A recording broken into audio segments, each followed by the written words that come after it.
Good afternoon, everyone. Thank you so much for joining us for our final summer conference seminar.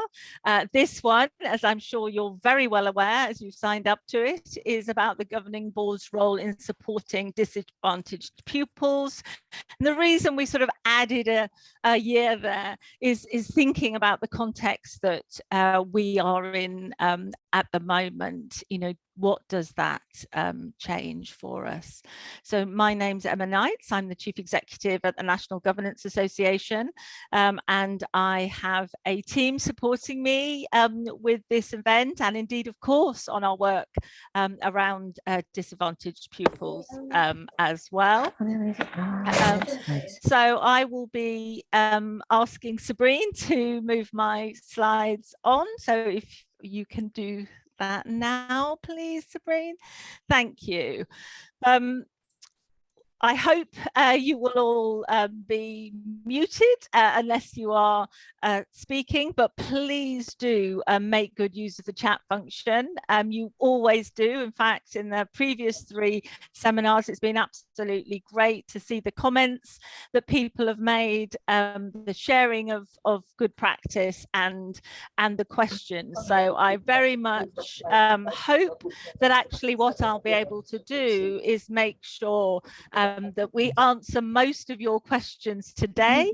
And if I've got a chance, I will try and bring in some voices as well so that I don't have to ask all the questions myself. It depends a little bit whether they're on themes and how many there are, but it may well be that I do invite you into the conversation later on when we get to the question and answer bit, which I hope will be really very substantial.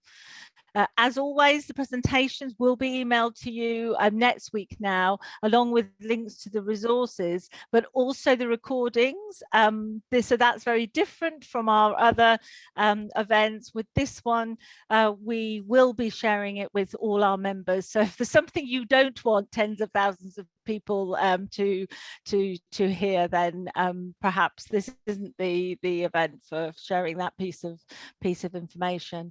But I also want to start by thanking you for what you're doing for your trusts, your schools, and their pupils. It isn't said enough, really. The thank you to the people that are volunteering as you do, week in, week out. So not only are you doing that, but you're also joining us of an afternoon to talk about, obviously, what we all think is a very important subject. Because I will take the conversation, I know, because it's always very lively, all the way through to 6 o'clock. I just wanted to flash up here the upcoming events for the rest of the term, because we still have a few more to go, including for those of you that govern within a multi-academy trust. We have the governance network on the 11th of July that the Minister of State is going to come and talk to us about the current context. But also you are the first people to outside our staff and board to hear that we have now set the date for our annual conference, which is the one event we are currently having in person. So Saturday, the 12th of November. Bookings aren't open quite yet, but you can keep that date in your diary for those of you that do like to meet up in person. And I know we have 1 or 2 of you on this call. But if you could move me on, please, Sabrine. This is for those of you that attended every week. This is about the 3rd time you've heard me say this, but there are other people here today for the first time. And I wanted to draw your attention to the fact that we are starting a little bit more work on early years. Some of you who work in early years settings, who govern early years settings, have said to us that we don't do enough on this, and we absolutely agree with you. So Adelaide will be taking that work forward. She's already started to plan, but I think in true NGA style, we want to make sure that what we're doing is what you need. We know people, of course, are very short of time and don't want to be wading through large reams of things. So we really want to make sure that what we produce is fit for purpose. So if you would like to be involved, please do. And now we like also to see who is in our virtual room. So Richard will put up a couple of questions, and once those are filled out, he will share those with us. Some of you we know govern in more than one setting, so you should be able to choose both.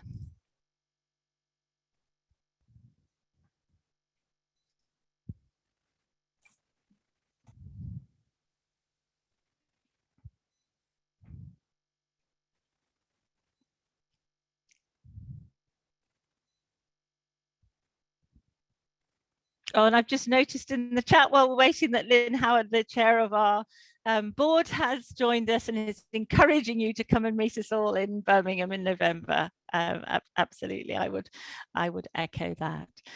Richard, have we got any numbers yet?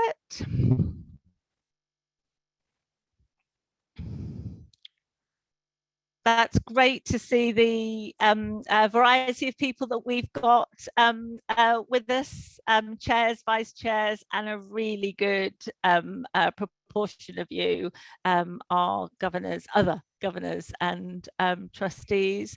And similarly, we're seeing a really good split between the different types of organisations you're governing. Just about half, just over half in maintained schools, a quarter on maths, 23% at schools within maths, and then 10% from single academy trusts, not to be forgotten there. Thank you very much. Can you move me on, Sabrine, please? So on to the topic for the afternoon, supporting disadvantaged pupils. I'm really pleased that we have got such a great panel coming at this from a number of different perspectives, and I think they will very much build on each other. John Andrews comes from the Education Policy Institute, which I call EPI, and I suddenly realized I'm not sure whether that's what I'm supposed to call it. So John, when the floor is yours, you're very free to correct me if EPI is the preferred name. And then Kate Anstey, who is from Child Poverty Action Group, and going to talk to us about their project, the costs of the school day, and no doubt other things as well, Kate. And then Mark Rowland, who's, in fact, Mark, you come at this from a number of different perspectives, has done lots of work over the years on the use of the pupil premium, but more recently written on disadvantaged learners more broadly, and now works for the Unity Schools partnership. And finishing with Alex Quigley from the Education Endowment Foundation. I know many of you will be aware of VEF. We do refer to their resources an awful lot, but it's very good to have Alex finishing off the panel before we go into that discussion. Could you move me on, please? So I've mentioned pupil premium. Clearly, that's an area that we've worked on for many years as NGA. I hope you know that we have guidance specifically for governing boards and your role on pupil premium, and that was very recently updated. So, please do have a look at that if you haven't recently. Similarly, to our guidance in the Knowledge Centre, we also have our e-learning modules. So we have a range of resources on Learning Link that are about disadvantaged pupils. But again, I've chosen here to highlight the e-learning module.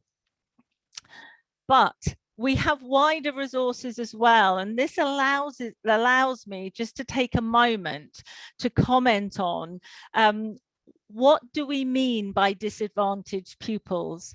Sometimes we have conflated that perhaps with the pupil premium, and clearly there are conditions of entitlement for pupil premium that are around receipt of benefits. So it's about means testing, it's about social economic status of families, incredibly important part of disadvantage, but not the only facet of disadvantage.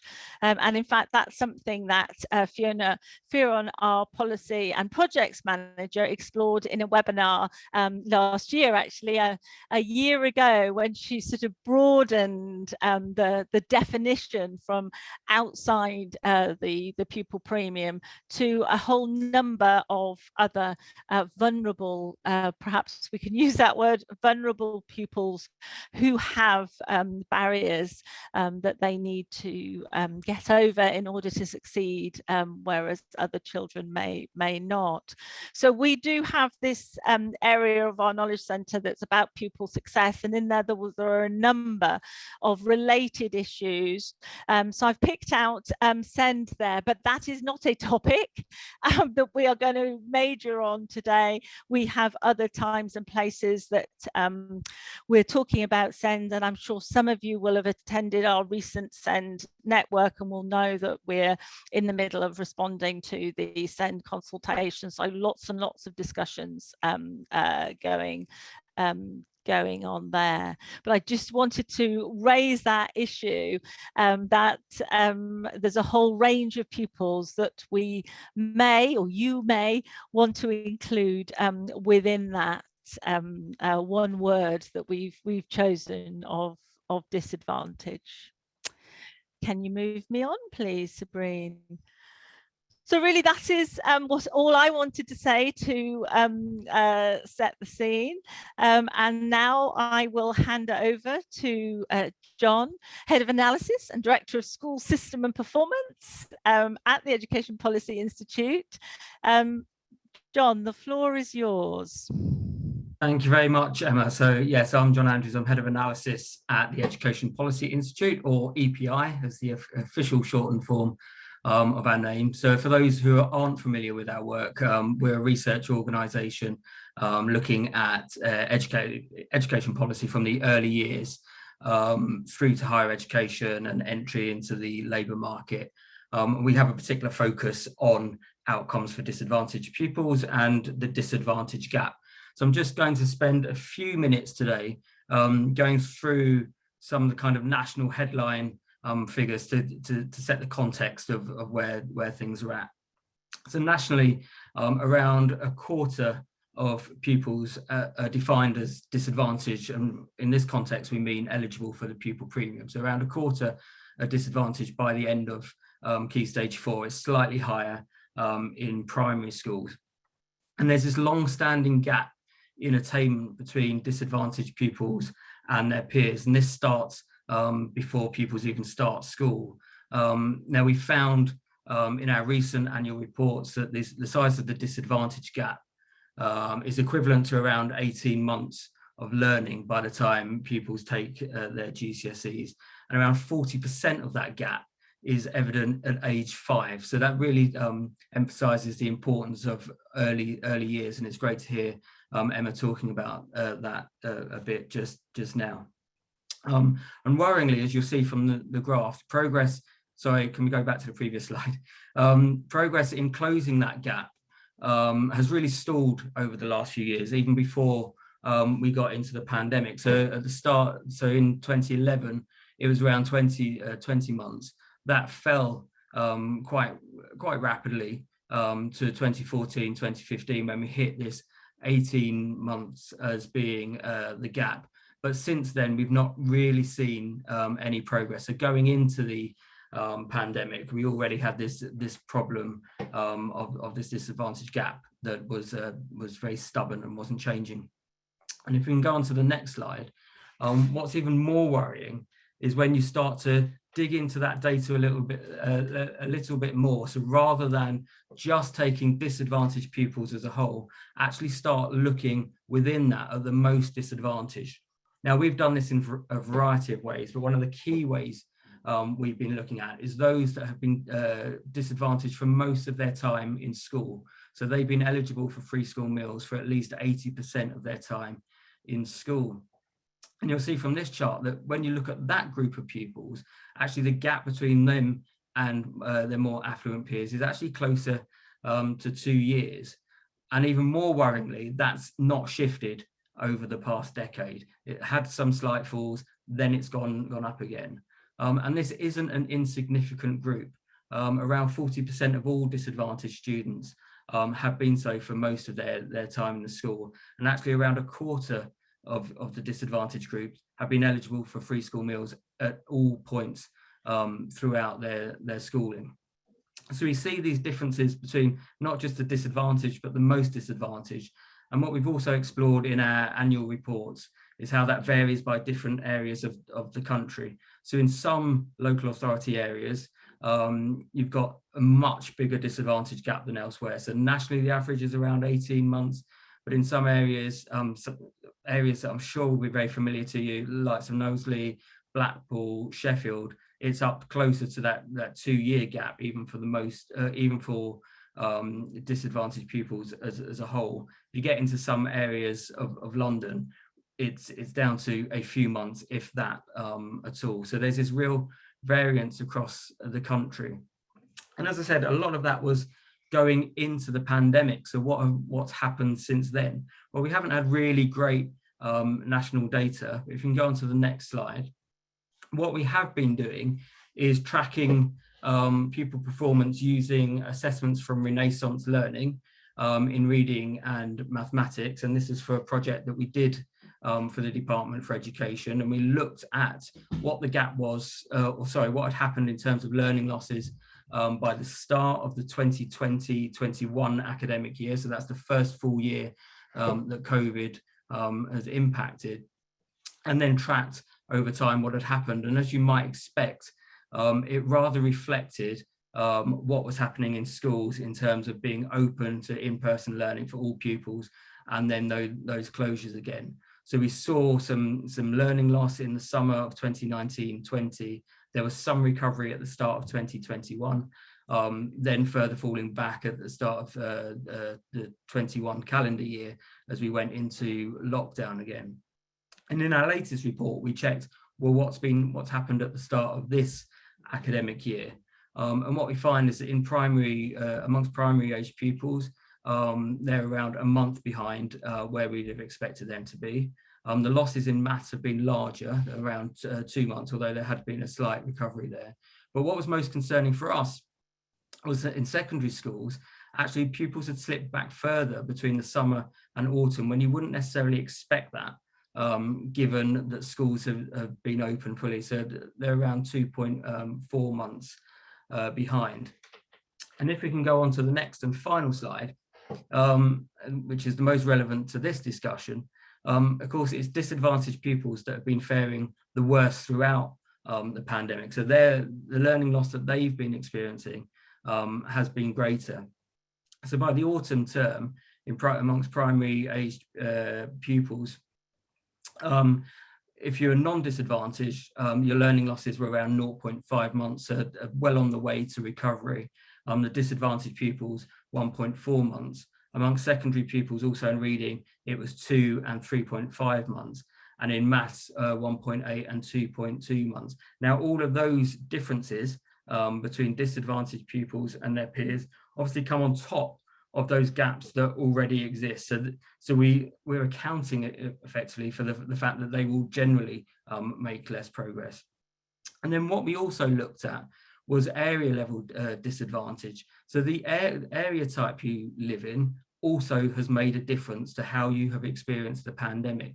So on the left of this chart, we look at low IDACI areas. So this is where there's relatively small proportion of pupils that are entitled to means tested benefits or in low income families. And actually, if you're a non-disadvantaged pupil in those areas, your progress in reading is pretty much where we'd expect it to be, even if there hadn't been the pandemic.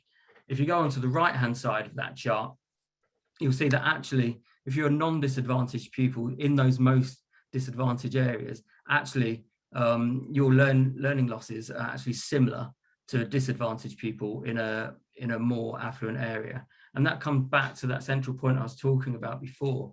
These labels that we use, the disadvantaged versus non-disadvantaged, they're all masking a really wide range of circumstances that individual pupils can be experiencing. So both in the disadvantaged group and in the non-disadvantaged group. And it's really important for us to reflect on that when we're diagnosing what the issues are and how we might go about fixing them. And that's it from me.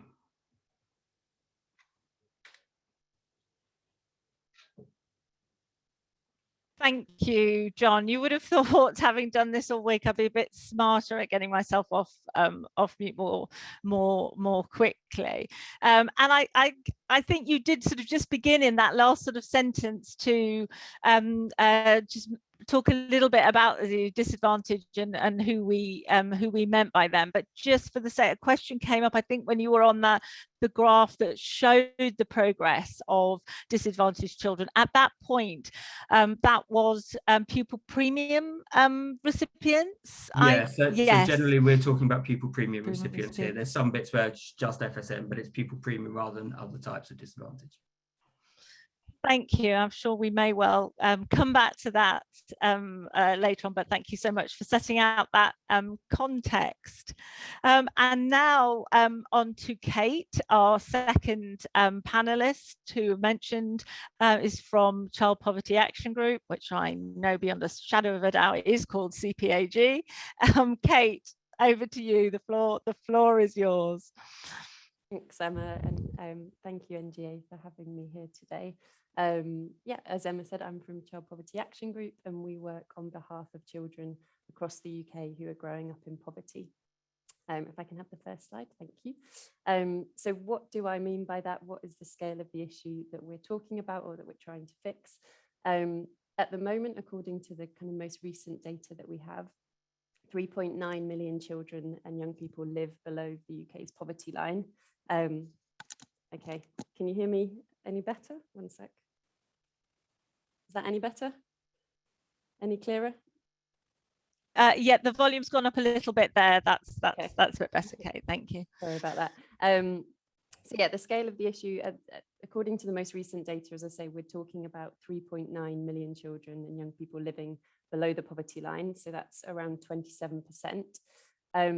Those numbers were taken during the pandemic, so during a sort of 2020-2021 period, where there was actually more support in place for families through that universal credit uplift of £20. So actually, when I'm kind of presenting this information and those numbers, things have moved on since then. That £20 uplift has been removed. So in actual fact, we're talking about a larger number of children than that. And due to other factors, that number is set to rise kind of over the next couple of years as well, particularly in the context of the cost of living crisis. So we're talking about a large number of children. I don't know if people are surprised by this number, but I think it's surprising and I think it's shocking.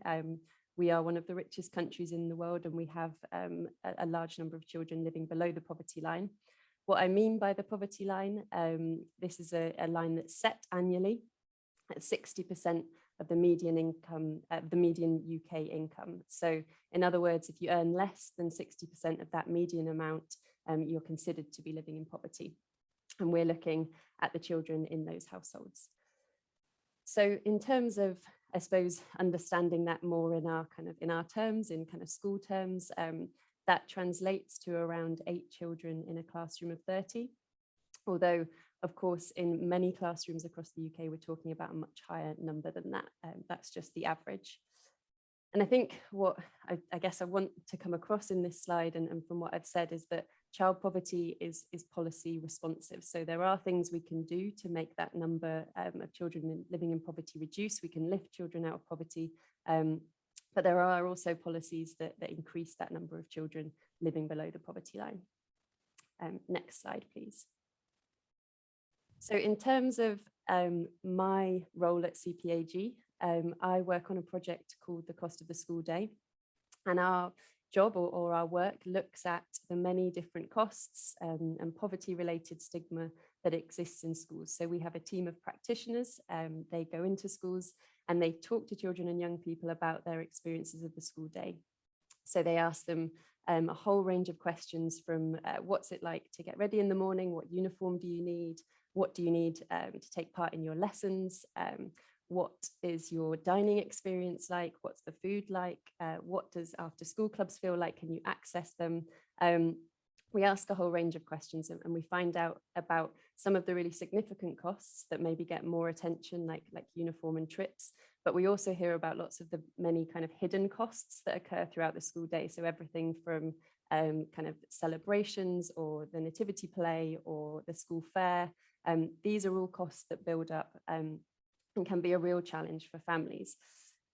It's a big part of this work, I suppose, as I say, is that piece of going into schools, talking to children and young people. We also interview and carry out surveys with parents from those schools. We talk to school staff, we speak to governors, and we build up this kind of comprehensive picture of what school life is like.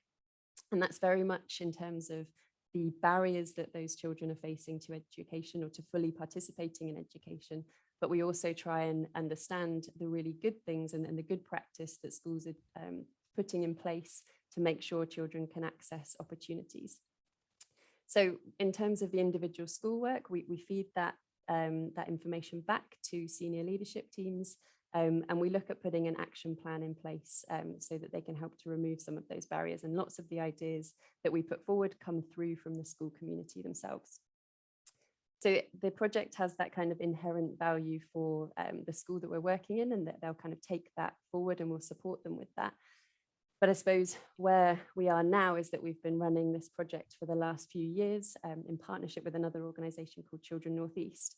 And collectively, we now have huge amounts of evidence from children and young people. So I think in England, we've spoken to over 8,000 pupils about school life and about the school day.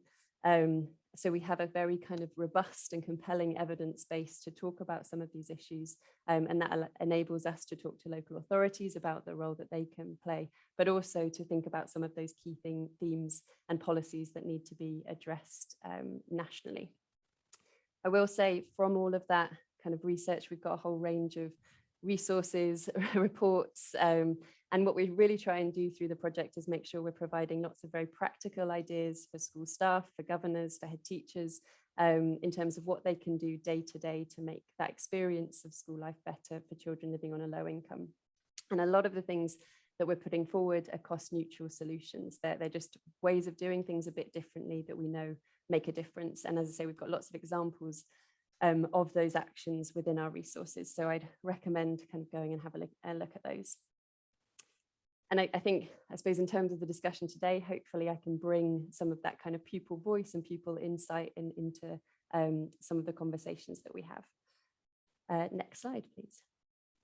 So my final slide, and I think just really I think this is really important part of the conversation that we're having is to this idea that at the moment in schools, often we're very, very focused or sort of fixated on those children that are eligible for free school meals or qualify for pupil premium. And rightly so, of course, those children are in families that are living kind of quite deep below the poverty line. But we've been doing quite regular analysis of the Department for Education data on preschool meals. And actually what we find is that there are a large number of children who are living below that poverty line that I described, but do not qualify for free school meals because that eligibility threshold is so low. So at the moment in England, it's £7,400. Your income has to be below that to qualify for free school meals.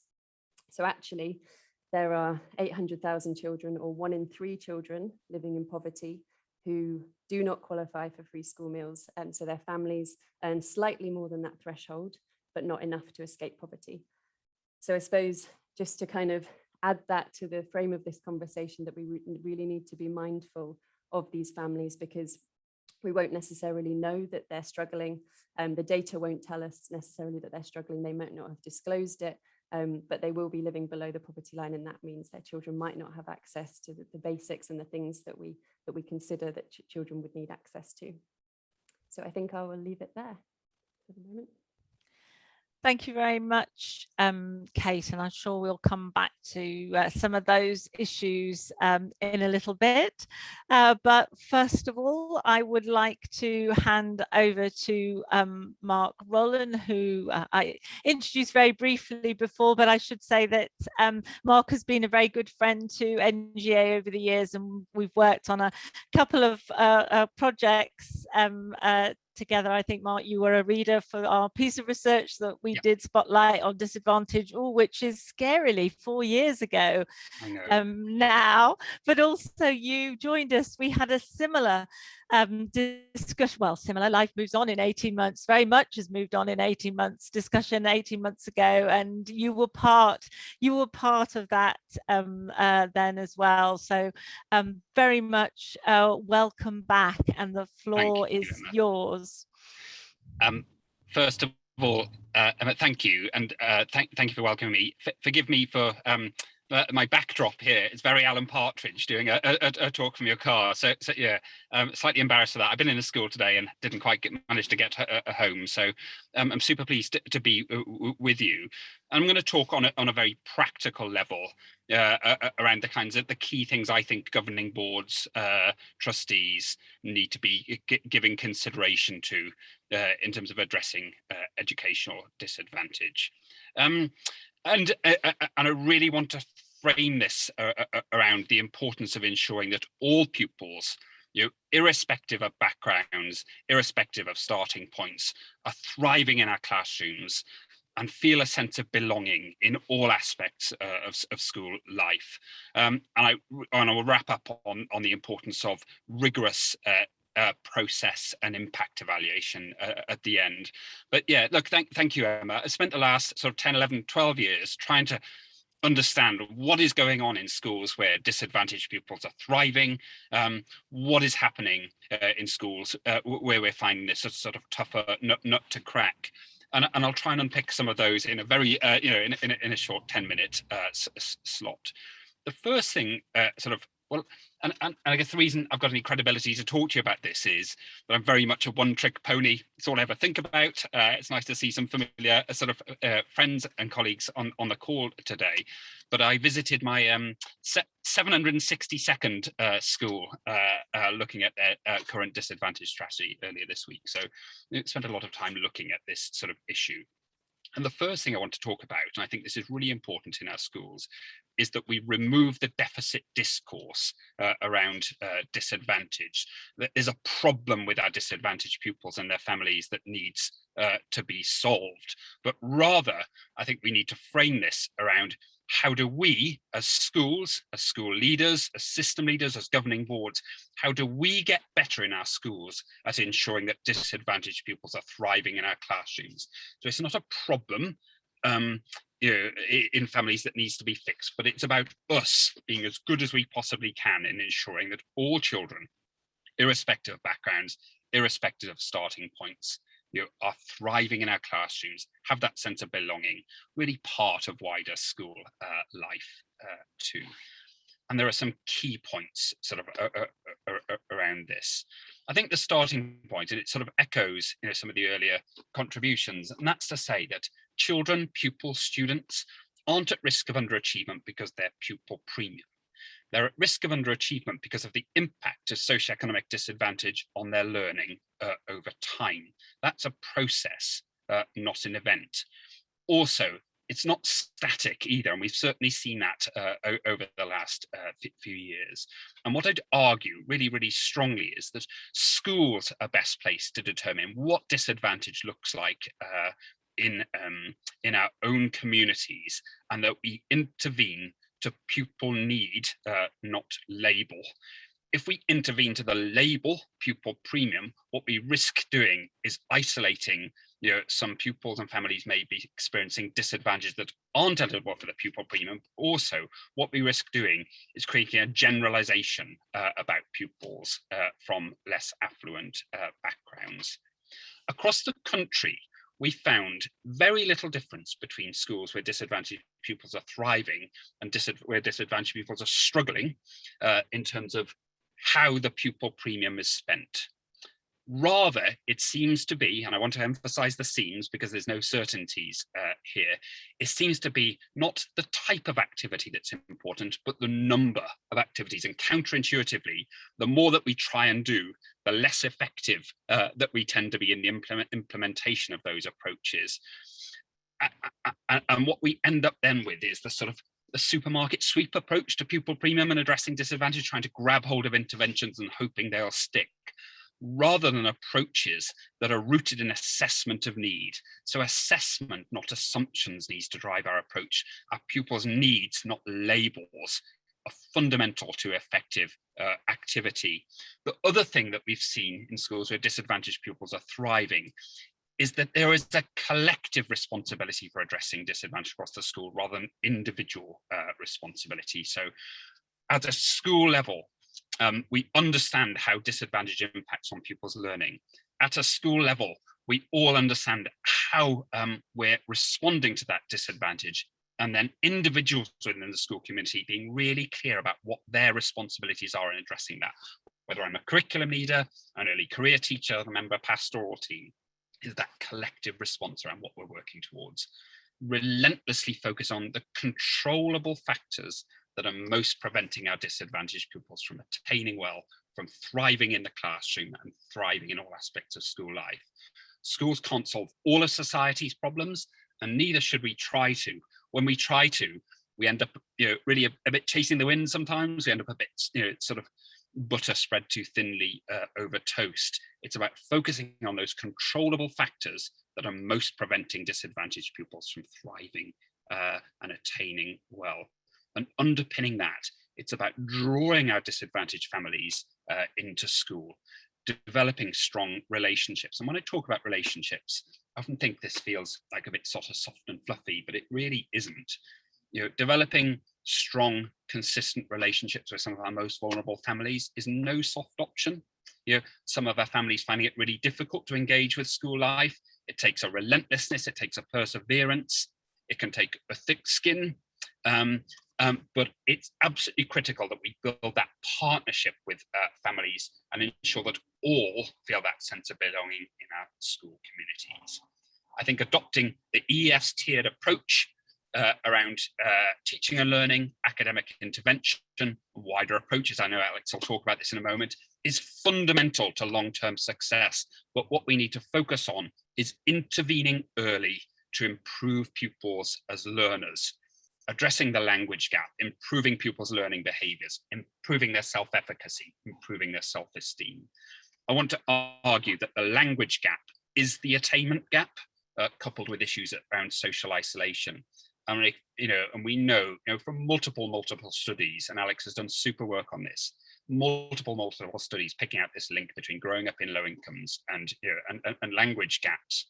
If we can address that issue, we give pretty much everything else that we do in our school system, our education system, a better chance of success. So arrowing in on those things that are most preventing pupils from thriving in the classroom and attaining well.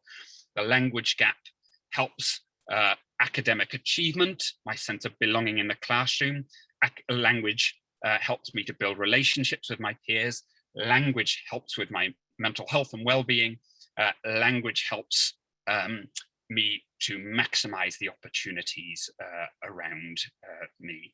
It's key to success, but we need evidence-informed strategies to help build that language over time.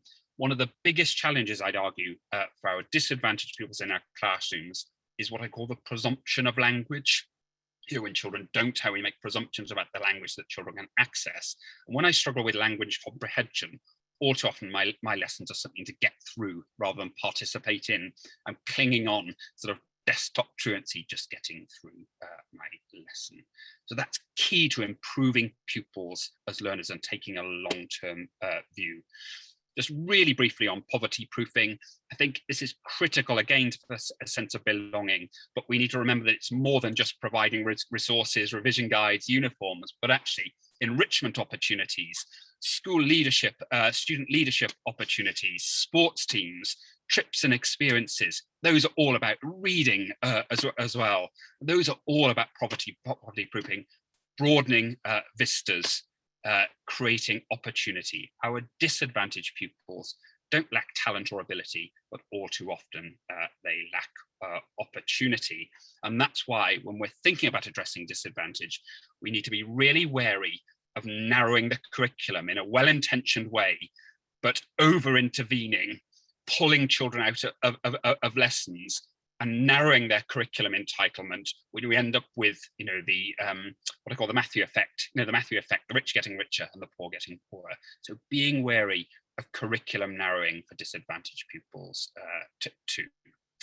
Just some final comments then. Written article for the Dorrington Research School about how we might evaluate dispassionately our current pupil premium strategies, and I think governors play a critical role here, that we should look to evaluate, not prove, whether our disadvantaged strategies are being effective. It's about decoupling evaluation from accountability. They're two separate things. If we go down the route of trying to prove what we're doing is being successful, we'll find a way of doing it.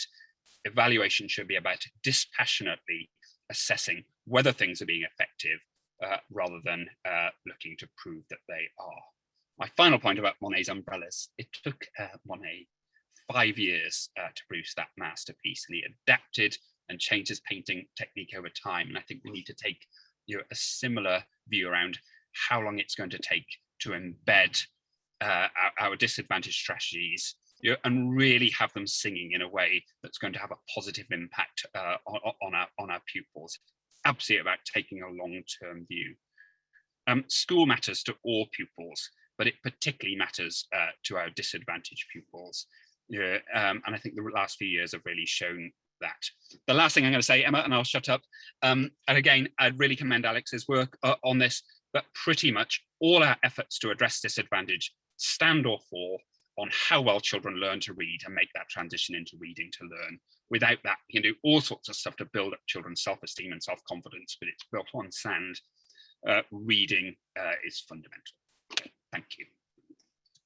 Thank you, Mark. There's so much there to take away and lots to have discussions for. Really, really helpful. And I know we will absolutely come back to language and reading, because as you say, I bet Alex will touch on it, but also we've had a question about it too. But it does remind me of the time, really quite a long time ago now, that I worked on early years, and the work that we had there, the research work that made it so clear the difference in the number of words that young people, well, not young people, very small children in different families had. We were talking about tens of thousands of words in terms of vocabulary that they would have heard in some families compared to others, and that there appeared to be a real sort of direct correlation there. So you're absolutely right. I think to really emphasize that.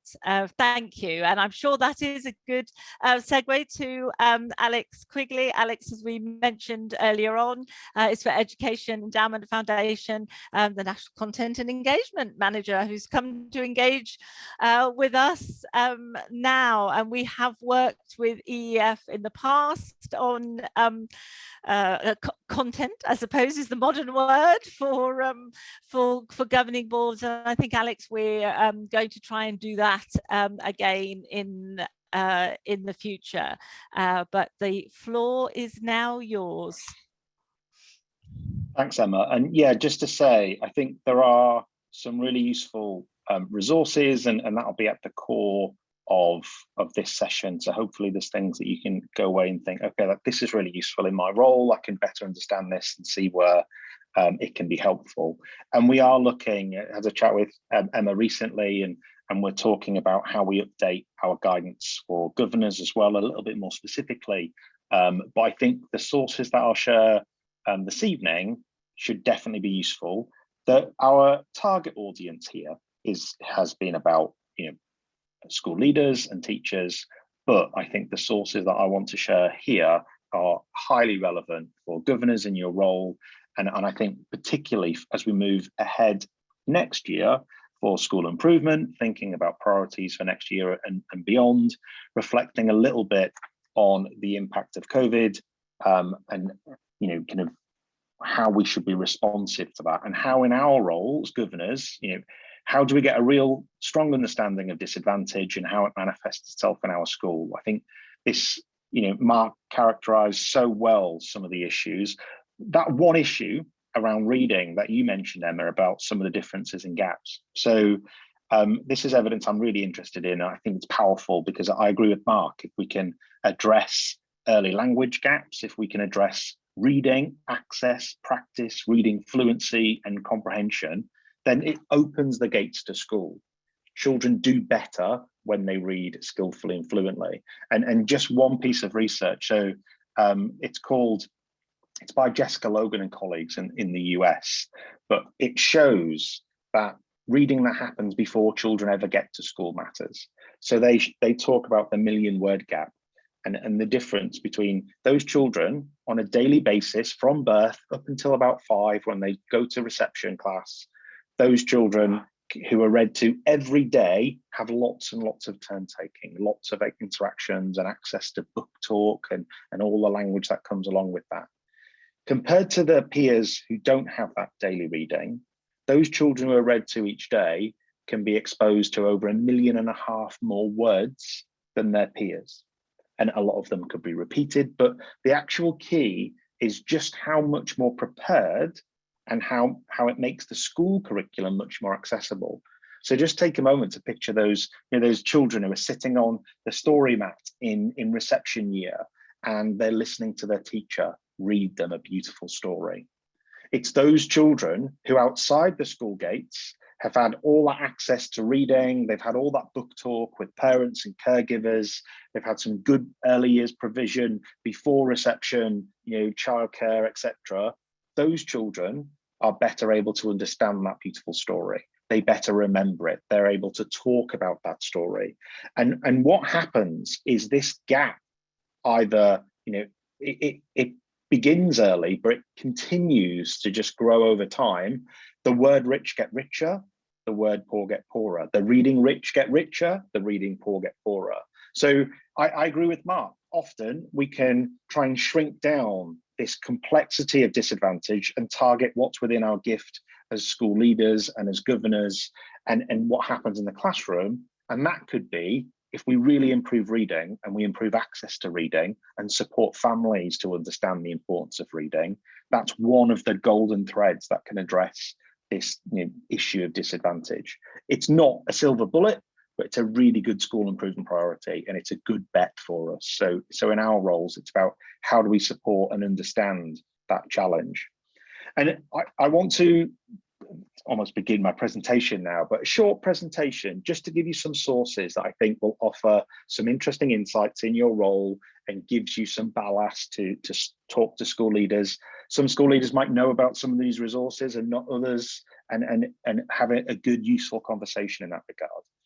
But I think it's really important when we're talking about disadvantage to shrink that to the reality of our school context and about the children that we're leading, the children that we're supporting. And as Mark talked about, we have to make good, high quality assessments here. And there is some assessments about the impact of COVID. Unfortunately, they just indicate that there's a more acute disadvantage gap. And it's our job to try and get underneath that in our school context. And then that leads to making our school improvement decisions. It links to our governance in terms of trying to support that work happening and flourishing in our school context. So just take a moment to think about a child or children in our school context and how the pandemic may have impacted on them, and therefore how our school priorities are shaping to support those children who need it most.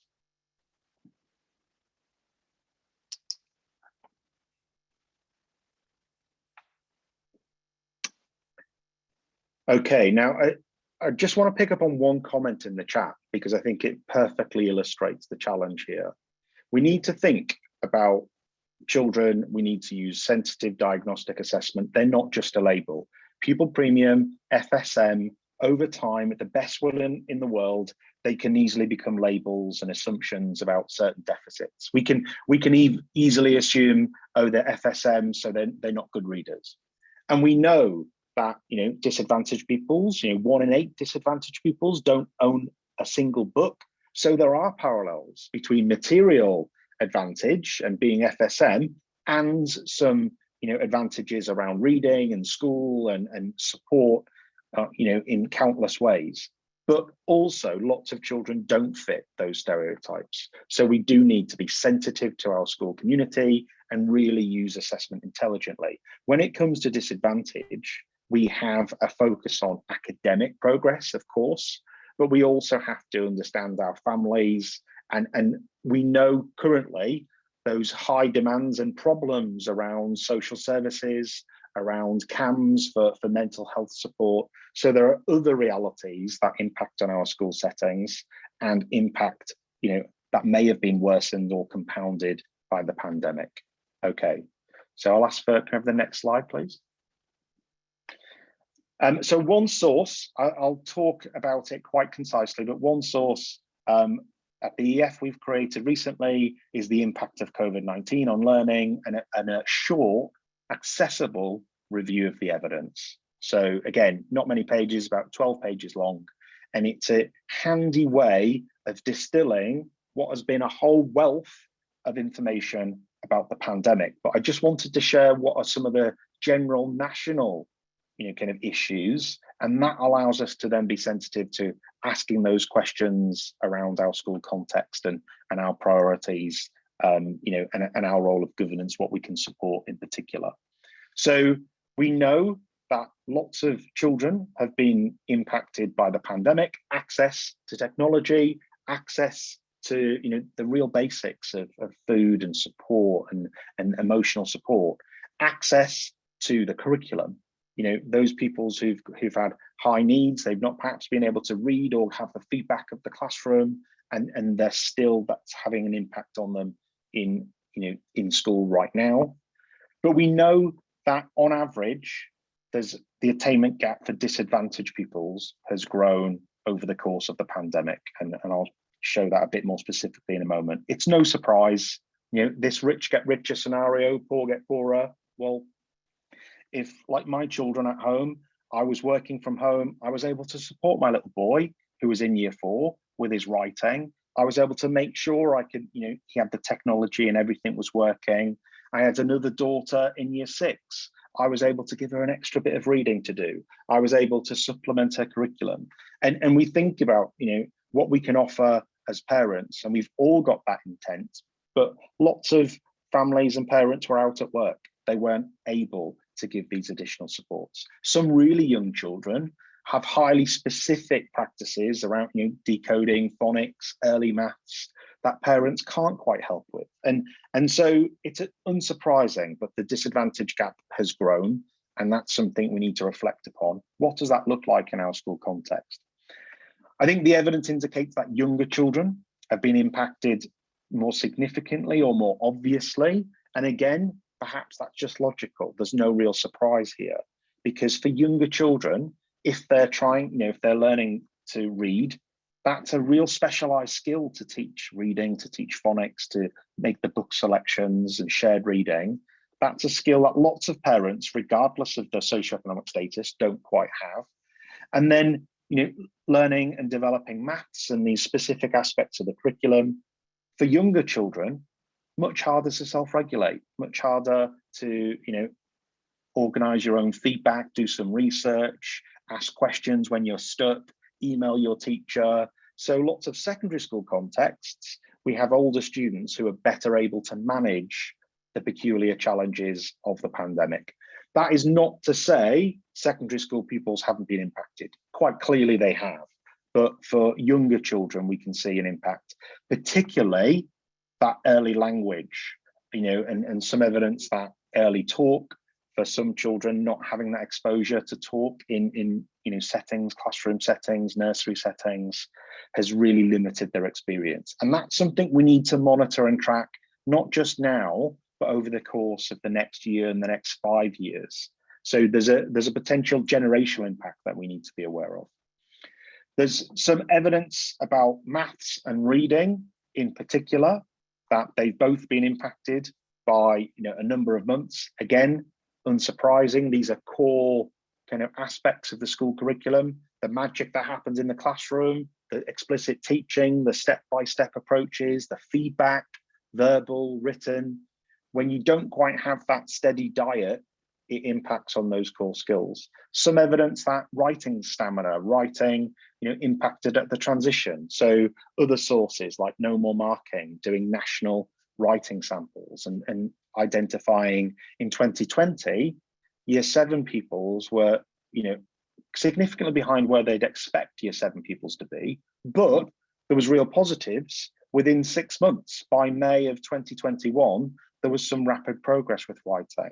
So again, we come back to this point of understanding its impact on our pupils, being sensitive and trying to match our curriculum and our supports for those pupils. And one of the things that it doesn't go into great depth in this report because the evidence is not quite there yet, but the impact on pupil well-being, pupil mental health. There's been clearly a national picture of increased challenges here, and the knock-on effect to behaviour, the knock-on effect to school attendance, which I'll come back to. These are real challenges, and those social services have been impacted, and the capacity is pretty low currently. So we cannot think of an academic progress of reading and mathematics without thinking of that well-being and that human progress and that growth and development our children go through in primary school, secondary school onwards. So that doesn't give us a set of here's what we do about that, but it helps us have a fuller picture of the areas to place our school improvement priorities. There's a really interesting, they've not released any information yet, but I know NICE in medicine, they've been looking at social and emotional well-being and impacts from the pandemic. So I think we're talking to them about, is there any support and resources to clarify that will be helpful for schools? And I think it's a bit of an advert really, but keep an eye out on the EEF website and sign up for the EEF alert, where these type of sources and resources keep on coming out thick and fast sometimes. And it's about finding the right one that's really great for our school context to support our work. Okay, next slide. Just one more, I think it's just an image, thank you. And I won't linger on this because it's just a kind of, again, an emphasis on the disadvantage gap. But we see that the disadvantage gap early on, key stage 1, is already established. And so if we've got, this kind of 6 month, 7 month gap in this early stage, what happens is it just grows over time. So if we're a governor of a primary school, it's trying to identify those pupils and having a sensitive, assessed approach to what their disadvantage is manifesting itself as. Is it a language issue? Are they accessing the curriculum? Are they able to self-regulate and feel confident and happy in the classroom and really getting underneath the nuances of this gap? But we're seeing it increase. And I think as we get to primary into secondary school, I think what's well being worth aware of, if we weren't conscious already, is how vulnerable disadvantaged pupils, SEND pupils, are at points of transition. So pupils going from year 6 into year 7 this year, have we got that high quality assessment and not make any assumptions about what's gone before in the last 2 years? There are lots of pupils who aren't meeting the criteria for FSM or pupil premium that have been disadvantaged in the last couple of years. So in secondary schools, we need that sensitive awareness of the children we teach and the children coming through and any issues that might arise. Next slide, please. So that is something of a bleak picture, not one we didn't expect. The disadvantage gap preceded the pandemic. It's just been made more acute for many pupils and it shines a light on it. And I think actually, the pandemic has revealed for lots of families and policymakers as well, the issues of access to technology, the issues of access to Wi-Fi. These, for middle-class families, these are fundamental basic rights, and we can make assumptions about them, but lots of children don't have that easy access. So it compromises those things we take for granted, like good quality homework and support. So the moving forwards, making the difference. This is our planning guide for school leaders. It comes with a couple of resources, so a set of planning implementation questions on a single side and a single side planning template. keeping it nice and simple. What we've done with moving forwards, it's to think and support already busy, already skilled subject leaders, senior leaders, and governing bodies thinking about those priorities for next year. The Making the Difference guidance has tried to take almost the best evidence about COVID, the best broader evidence about supporting pupils, and it's tried to make them communicate in a manageable way. So within moving forwards, as Mark has stated, it's got the tiered model. High quality teaching is predominant in this model. That's where most of our efforts should go. That, what's happening in the classroom, so impactful, so many hours of impact can be accumulated and can, make a difference. Targeted academic support and wider strategies. Wider strategies that include attendance strategies, that's a salient one for schools at the moment, well-being and behaviour, and working with parents and families. Targeted academic support comes back to those good assessment of any reading barriers, any language issues. So if you work and you're a governor in a primary school, you might know about Nellie. So Nellie, over the last 2 years, has quickly been mobilised the Nuffield Early Language Intervention for young children. And within a year, Nellie is being undertaken by TAs in well over 6,000 schools. It might be as high as 8,000 schools across England.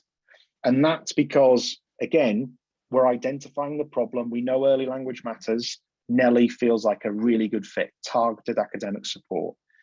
That's where the likes of guides like this give you those evidence sources. They don't give you all the answers, but they offer some good steers and good best bets. Okay, next slide, please.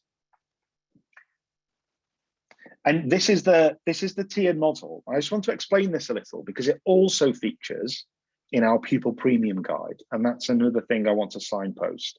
Our Pupil Premium Guide, again, it's a short piece of guidance. It's got some school case studies in there, and it uses this same tiered model. School improvement is so complex. Our school improvement plans can sometimes end up like doorstops. But the reality in a busy school setting, even when we've got multiple problems to deal with, teachers and school leaders can only ever realistically be focusing on a small number of improvements at any one time. So this model, and you can see the pie chart, and we use this as a planning tool with lots of schools in research school training. This pie chart is just giving those steers and identifying some of those good bets. So with targeted academic support, it's thinking, what structured interventions are we paying for? What literacy interventions are we paying for? What mathematics are we paying for? With the National Tutoring Programme, are we buying into that? And what's the quality of that service for our pupils? And underneath targeted academic support is making choices about one-to-one support, small group support from teaching assistants, the specific reading interventions we select. Now, this is where so much of our spending outside the classroom does go, picking the right interventions at the right moment for the right pupils is expensive, but entirely necessary. And these are the types of procurement questions that school leaders are grappling with, but that teachers need to understand too. And as governors, we can just ask those purposeful questions. What's the evidence for this program? Where's it worked well in the past? Is this program, kind of going to be useful for the post-pandemic issues we're looking to address? And then finally, you've got the wider strategies, things like parental engagement, social emotional learning, behavioural routines, breakfast clubs, attendance is one I'll come back to again. So next slide. If we take that simple, and it is simplistic, it's a simplification of school improvement, that tiered model that features in the Moving Forwards guide, and it features in our Pupil Premium, and you'll see lots of parallels. What works best for disadvantaged pupils works best for general whole school improvement priorities. It then becomes those set of questions around, we have multiple issues that we're looking to solve. We've got lots of improvements and ideas. How do we distill that into the best bets? And this is where the EF Toolkit and EF resources are about trying to support school leaders with those best bets. One significant degree of feedback we've had over the last 6 months and in our work with schools and partnership work is that attendance is impacting school and people's outcomes and people's progress in lots of ways. Of course, you can focus on high quality teaching and interventions and reading approaches. If pupils are not coming through the school gates, then all of that work is for naught. So there's a big focus in lots of schools about having a real strong attendance strategy and what would be some of the more evidence-based approaches to do that well. And we don't have, an easy set of answers here. Schools are complex places and improvement is complex. The EEF is currently, we're doing a round of research about what works for improving attendance. We don't have all the answers, but we do have good bets. So we know that focusing specific staff in school who've got this targeted approach to an attendance strategy, whether they play a mentor role, often they need close trusted relationships with high need families where attendance is poor. But we also know really simple things are coming through in terms of text messaging, communication with parents. So in our communicating with parents guidance report, it shows evidence that just the language we use with parents matters and the communication method we use matters. So just sending small messaging around attendance and around what's coming up in terms of exams and important events, positive, small, bite-sized communication with parents. These small wins, these small solutions can aggregate and add up to that bigger positive impact.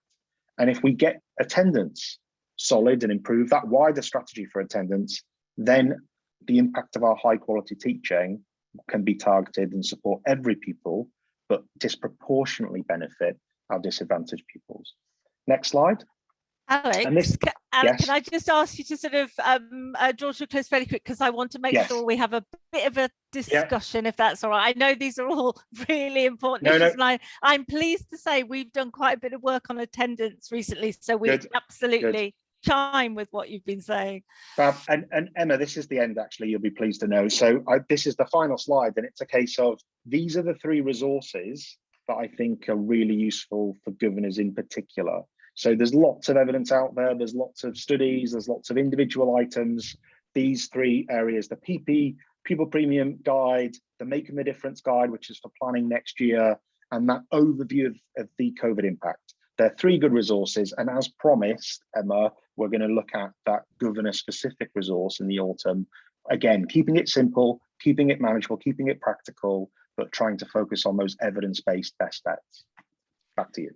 Lovely, thank you so much. And gosh, between the 4 of you, we have covered really quite a huge number of issues. So Sabrina, if you can drop the slides now, we're going to move into the panel discussion, and so many different things that perhaps don't beautifully form themes. So I'm going to start with a very, very specific question that came through right at the beginning, which was absolutely a fair reminder, because I sort of had a note to mention it in my introduction and then didn't in my eagerness to get on, which was when we think about who's disadvantaged. And I think a number of you, I don't know whether Mark hopefully is still with us despite being on his journey, excellent, talked about not labeling people, and you're so absolutely right. We have all these labels we use, but one that I did mean to mention was looked after children, and somebody reminded us right at the top about, hey, but what about looked after children? How do they fit into this picture? And I don't know, this is a bit of a mean question, but John, just looking back to your data that you had around pupil premium children, can you pick that up a little bit more in terms of the looked after children? How do they fare on that more global measures? And then we can maybe come down to the individual. I'm sure there are other people in the panel who want to talk at the more individual or school level. Yeah, this was something we actually did for the first time in annual reports a couple of years ago, and I have just had to go and rummage through to check the data. But in terms of how children looked after overlaps with economic disadvantage, it's around 60% of those pupils have been eligible for free school meals at any point in the last 6 years. So that's about double the national rate. And then in terms of the gap in their attainment, it's around 29 months behind their peers. So when we talk about the economically disadvantaged pupil premium being 18 months behind, and that being a wide gap, you know, it's 50% again on top of that. Yeah, so it is huge, but they'll each be in their very own circumstances, won't they? I don't know whether either Mark or Alex wants to say anything more about working with looked after children. Alex, I don't know if you want to come in, but I think as you know, this and previously looked after, as someone's mentioned in the chat as well. I think again, it's really important that we don't generalize. And we, you know, and for me, the most effective strategies around addressing disadvantage in schools, you have, you know, what are the general themes that we see around the impact of disadvantage on pupils' learning, but also their participation in wider school life? And then what are those quite personal, individual sort of challenges for children as well? You know, and intervening to those. That feels like the sort of most manageable model, and then using that teaching, the tiered model that Alex so brilliantly described.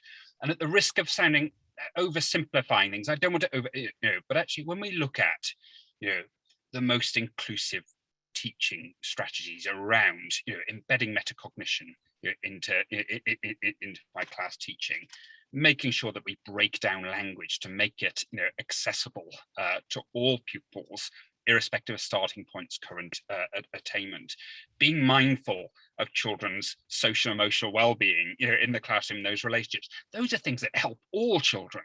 They help all children, but they particularly help, you know, those children, you know, who may be at greater risk of underachievement. Not making presumptions about children's background knowledge, not making presumptions about the language that children can access. Help all children to thrive. Anyway, sorry, don't shut up. I'm a zippy. I need to shut up sometime. Alex, yeah, and Kate as well. Alex, did you want to add to that at all? I think there's no, let's be clear, there's no kind of special teaching approach that kind of we blanket for children who are looked after. It comes back again to, as Mark indicated, they're children who are high risk of underachievement, high risk of not having certain support factors in play, or, you know, behavioral self-regulation, but that's only a risk factor. So the school needs to have really good sensitive assessment and have some good, just manageable leading indicators, you know, not just about academic progress, whether they're getting 5s or 7s. Also, are they engaging with friends? Are they coming to extracurricular activities? And often we need to think about the whole life of the school for these children, because it's that community and those social bonds that are really crucial for them feeling happy and to build that self-confidence, and the academic progress can follow and does follow and is reciprocal. So I think it's just having positive leading indicators that aren't just academic progress. I know schools do that, but I just emphasize that. Great. Oh, it looks like you have got your hand up, Mark. Sorry, getting overexcited. And I really want Kate to come in. I've got a very specific Kate question in a minute, but go on, okay. Finish on this one first. Alex's point about friendships is absolutely critical. You know, particularly with this, you know, common crossover between special educational needs, and socioeconomic disadvantages that we see, around a sense of belonging, and my belief in myself and how I maximize all that I have in school. It's so powerful, that, and so many families have conversations with around this agenda will say, I want my child to be happy, I want them to have friends, I want them to be confident, you know, and it's so powerful. So thank you so much for mentioning that, Alex. I think it's brilliant. Anyway, sorry, Kate. Yeah, and actually you mentioned as well about well-being. So just to say, for those people who weren't with us yesterday, we had a really good session on pupil well-being, including a bit on measuring, a debate around measuring and monitoring that. So I absolutely with you, there's huge crossover on that, although again it's all children who need to be included, not just those that we are concerned about. But I just thought it was worth making those links in case other people here hadn't been part. I thoroughly recommend the recording on that one as well. And the other thing it might be worth people knowing is that we produce something, in fact with ASCL and NHT, called Being Strategic, which looks at the sort of things schools and trusts might want to measure, and we try and be clever, well, I don't know about clever about it, but we're not being formulaic, and we're not just sticking to the, what was measured in the days when Ofsted came around looking at data. We're trying to do, Alex, some of the things that you're mentioning. So any help or additions to that, we're definitely reviewing in the beginning of next term, and would very much welcome any input, both from our members and from partner organisations.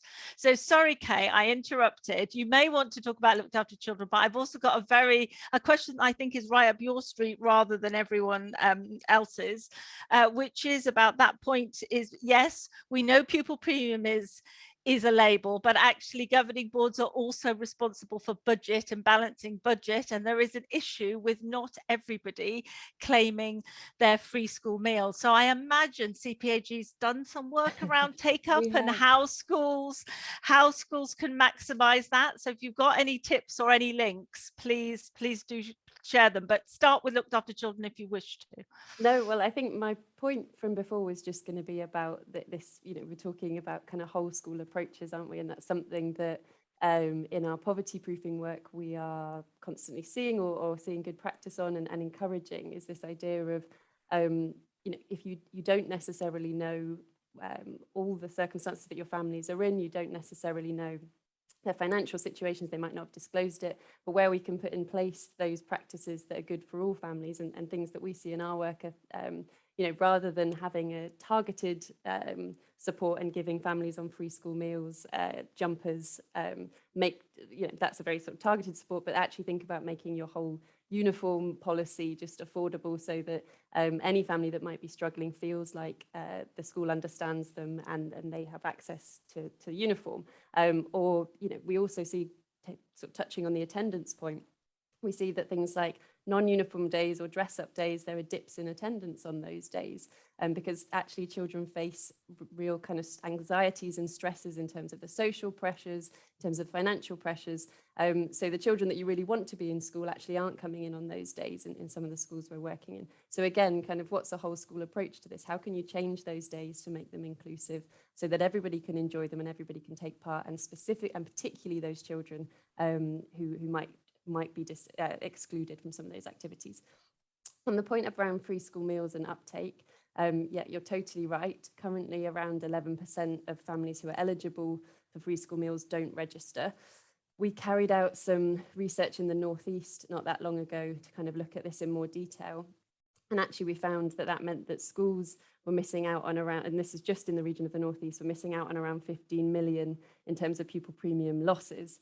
So again, we're talking about huge amounts of money that can be used for things, as kind of has been alluded to. Of course, it can be used for teaching, but also some of those wider strategies like breakfast clubs that actually might support some of those children that I've been referring to, and that we're all sort of referring to, that don't qualify for pupil premium, but really need some of those interventions or support. So there's lots of money missing, but there is some really good work that schools are doing in terms of incentivizing families to register when they first join a school. So I know one school said that for everybody who filled out a registration form, they would give them I think it was a water bottle or a jumper.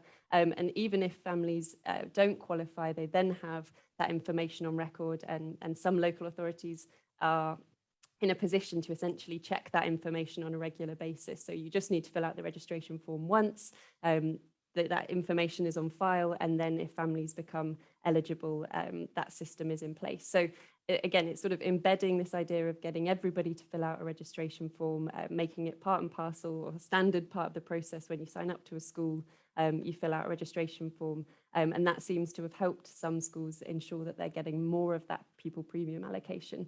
But it is a real challenge. I hope that helps.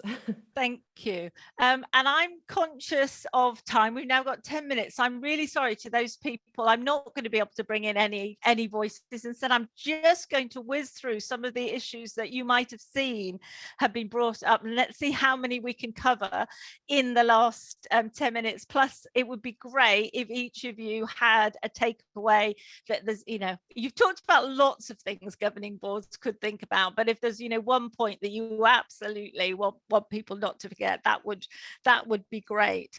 But there were a few questions you might have noticed from governors in secondary, particularly talking about the transition. And are there any particular things that they need to know about in terms of helping it was in terms of all that discussion around reading, in particular the students who arrive at secondary without the level of reading that we might want. And secondly, as part of that same discussion, there were several people talking about volunteers used for reading support, and the fact that a lot of us, including me way back when, used to go in and to help with reading, but actually we just turned up and we did the sort of thing we did with our own kids. And is there more room for using the community and volunteers? But if so, should it be a little bit more focused? There was also, you taught, Alex, you broke down a bit the access to other support, the access to curriculum and academic, and there was a question, or I think, around extracurricular interventions and how important that was to this group. It's huge. I'm going to have to breathe soon. There was also a question around parental engagement. I think a couple of you mentioned the importance of parental engagement, and that's a thing that we and most of our members, I think, are behind us on, the importance of the governing board role in making sure our stakeholders, particularly parents, are engaged. So I think I better stop there, because otherwise the question is going to take 10 minutes. But if I come round you, perhaps in the same order that you spoke, and just pick out the things you feel that's most relevant to you. So John, what would you like to say to any of those? I think I'd immediately react to, I'll defer to people that are closer to the front line on those kind of interventions. It's not something that EPI really touches on, so I'll save time for other people. Okay, maybe we should get you at some point to do some work around parental and engagement, or perhaps that's why I know EEF has done some research around that, hasn't it? Kate, do you want to comment on any of those, or shall I go on?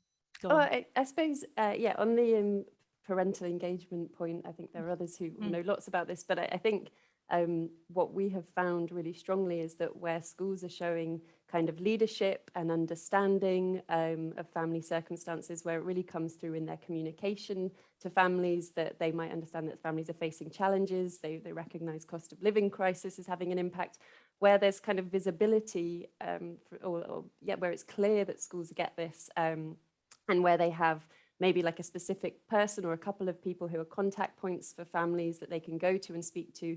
Again, just that kind of compassionate approach from schools.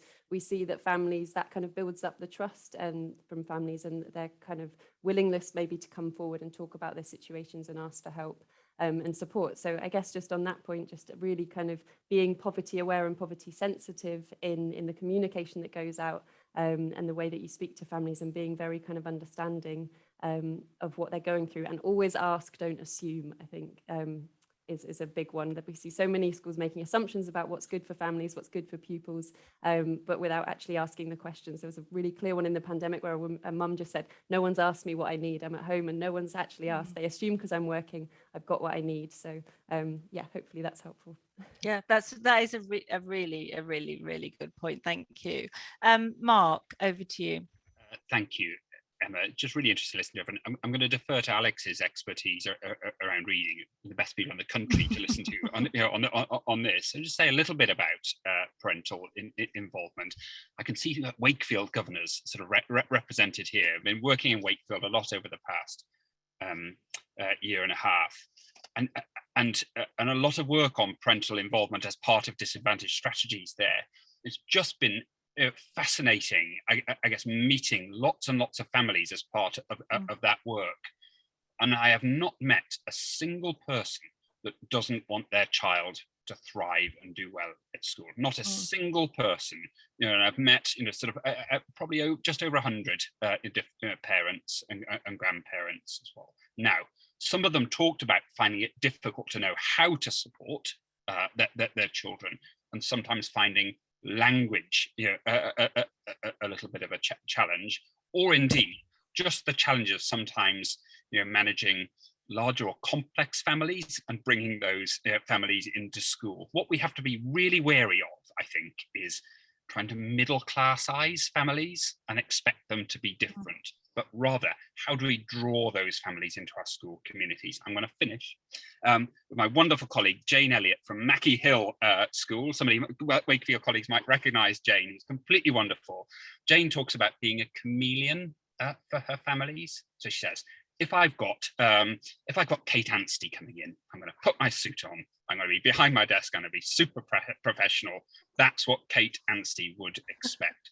If I've got Alex Quigley coming in, I'm going to put my fleece on. I'm going to get the cookies out, and I'll be out from under my desk. And she says it's about me adapting to help those families to feel like they belong. She's completely brilliant. Anyway, about that adaptability to secure belonging, I think. Sorry. Anyway, Alex. Thank you. Yeah, that idea of belonging, we could explore that for an hour and a half, couldn't we? It's fascinating. Alex. So I'm going to try and address 3 or 4 of those points, Emma, and then you can tell me if I've made any success. So there's one quote, my colleague Jo Goodman, who's a governor in the Midlands and works at the EF, she talked about actually reframing. Often we think about families and parents that they're kind of hard to reach, and actually thinking about, well, are our schools hard to access for them? And so much of the evidence around parental engagement seems to be about communication. Simple, small, manageable. Parents don't have time or energy or often will to come into school. So thinking about that targeted communication seems to stand out. And that makes it manageable for teachers and school leaders as well, because you're not trying to fix everything outside the school gates. You know, you're focusing on what's within your control. I think one point about transition between primary and secondary, we know it's a vulnerable area, particularly for SEND pupils, for disadvantaged pupils, but for all pupils, it's a vulnerable area. The curriculum really changes significantly between year 6 and into secondary school. It gets more specialised. The language, research from Leeds University indicates the language, you hear 4 times as many complex vocabulary from different subjects. And for lots of pupils who are struggling to read and just staying above that waterline for SATs and primary school, they get into Key Stage 3 and they really struggle. And this, so if we're going to target year groups, we can't just focus on exam groups and GCSEs. We have to tend to those new children joining our community. And it is about good assessment of reading. That would be a great targeted area because reading opens up the curriculum.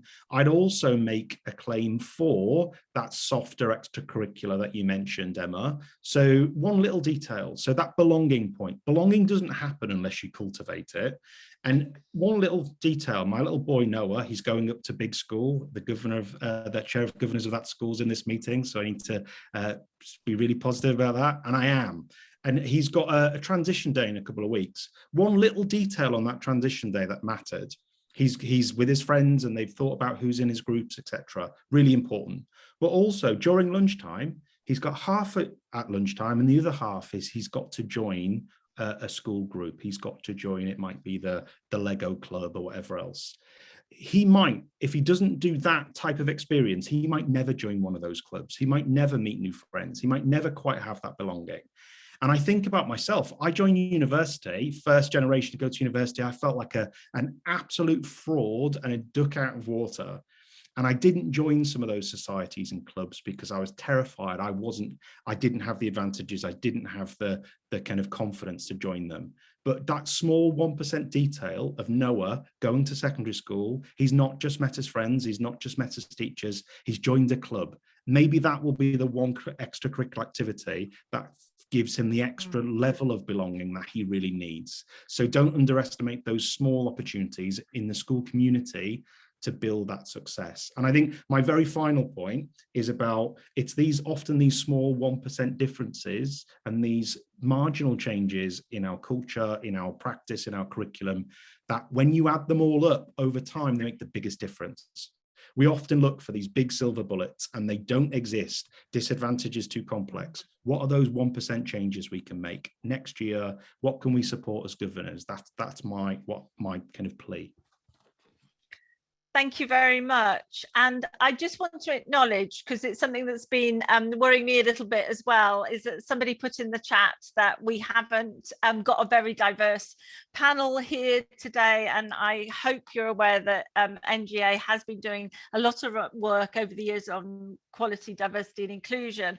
And we have, we have pieces of work looking at that, but you're quite right. We don't represent that today. So I just wanted to acknowledge that as a completely valid criticism. And actually, in our discussions beforehand, we were thinking about, how does our EDI work relate to this particular topic? So we won't forget it in the bigger picture. I just feel a little bit as though we've tried to cram a huge amount into today. But thank you very much to our panel. I still thought, you might have one sentence that you want to finish on. So I'm conscious we've just got around to 6 o'clock, but so people know, we will literally do 30 seconds each with a final message. So John, what would you like to say? I think it comes back to that point that's been made several times, that like the label of disadvantage is a very, very broad one. We can see differences in national data, and if we can see it in national data, you can definitely see it in individual pupils in your school. So don't get caught up thinking that this is just one group. Absolutely, thank you. Kate? Yeah, I'm just gonna kind of, I guess, put a question out there to governors, and this is obviously related to the work that I've been talking about, but do you know what it costs families and pupils to fully participate in life at your school? Like, do you have an understanding of all of those costs? Have you talked to families about them? Do you know where they can be reduced? Just really kind of take that back and maybe work through it. We have a toolkit called Turning the Page on Poverty, with a helpful exercise for schools to kind of work through costs. So I would recommend having a look at that and really exploring those costs, because they are a barrier for children in participating in education. Great, thank you, Kate. And actually, one of my team might want to put the link to the magazine article that your colleagues wrote as well into the chat. Mark? Two things. Focus on what's in your gift and your influence. Focus on those things that are most preventing pupils from thriving and getting the best out of school. Thank you. And lastly, Alex? I'd ask those questions of school leaders and teachers. What are those small 1% opportunities that will make the difference for pupils of disadvantage? And let's not make any assumptions about that label. Let's assess carefully and sensitively.